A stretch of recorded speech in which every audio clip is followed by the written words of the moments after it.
रामू एक साधारण किसान था, लेकिन उसकी जिंदगी कभी साधारण नहीं रही। उसके हाथों में पसीना और मिट्टी हमेशा जमी रहती थी और उसकी आंखों में एक ऐसा दर्द रहता था जिसे वो कभी किसी को दिखा नहीं पाया। उसके पास जमीन के नाम पर सिर्फ 2.5 बीघा खेत था, वही खेत जो उसके पिता ने मरते समय उसे सौंपा था और कहा था कि बेटा ये जमीन माँ है, इसे कभी मत छोड़ना। रामू ने उस दिन मिट्टी को माथे से लगाया था और दिल ही दिल में वादा किया था कि चाहे कुछ भी हो जाए, वो इस जमीन को बचाकर रखेगा। हर दिन सूरज निकलने से पहले रामू उठ जाता, फटी चप्पल पहनकर खेत पहुंचता और पौधों को ऐसे देखता जैसे वे उसके अपने बच्चे हों। वो उनसे बात करता, उन्हें पानी देता, उन्हें सहलाता और मन ही मन उनसे कहता कि इस बार अच्छा कर लेना, नहीं तो बच्चों की पढ़ाई और घर का खर्च कैसे चलेगा। लेकिन खेत चुप रहते थे, मिट्टी चुप रहती थी और आसमान भी। उस साल बारिश ने रामू को तोड़ दिया। कभी इतनी ज्यादा बारिश हुई कि फसल सड़ गई और कभी बिल्कुल बारिश नहीं हुई कि जमीन फट गई। बीज उधार के थे, खाद उधार की थी और दवाइयां भी उधार की थीं। साहूकार हर हफ्ते आता और मीठी आवाज में जहर घोल देता कि रामू अब बहुत हो गया, ब्याज बढ़ रहा है, कुछ इंतजाम कर लो। रामू हर बार सिर झुका लेता, क्योंकि उसके पास जवाब देने के लिए शब्द नहीं थे। उसके घर में उसकी पत्नी सीता थी, जो कम बोलती थी लेकिन सब समझती थी।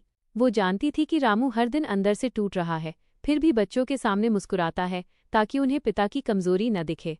कई रातें ऐसी आईं जब चूल्हे पर सिर्फ पानी उबलता रहा और सीता बच्चों से झूठ बोलती रही कि आज बाबा बाहर से खाना लाएंगे।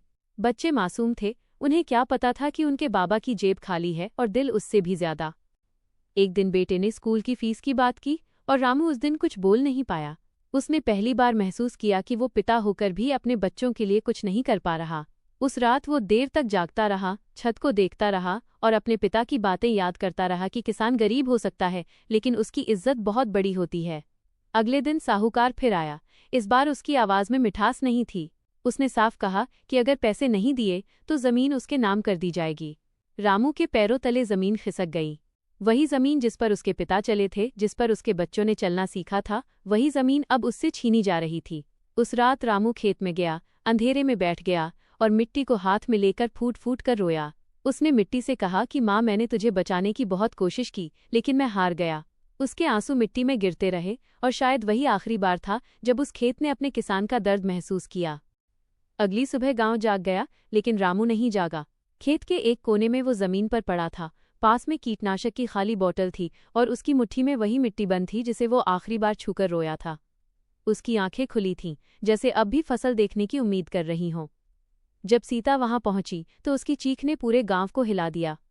बच्चे अपने बाबा को हिलाते रहे और कहते रहे कि उठो बाबा, लेकिन रामू कभी नहीं उठा। कुछ दिनों बाद वही साहूकार कागज लेकर आया और जमीन उसके नाम हो गई। कागजों में एक और किसान का नाम कट गया और किसी फाइल में बस एक लाइन जुड़ गई कि एक और किसान। आज भी उस खेत में फसल उगती है, लेकिन रामू नहीं है। मिट्टी वही है, आसमान वही है, बारिश भी आती है, लेकिन वो किसान नहीं है जो पौधों से बात करता था और अपने बच्चों के सपनों के लिए जीता था। रामू अकेला नहीं था। रामू जैसे हजारों किसान हैं जो मिट्टी से प्यार करते हैं, उसी के लिए जीते हैं और आखिर में उसी में मिल जाते हैं। हम सब रोज रोटी खाते हैं, लेकिन कभी ये नहीं सोचते कि उस रोटी में कितने किसानों के आंसू मिले होते हैं। क्या आप चाहेंगे कि मैं इस विषय पर कोई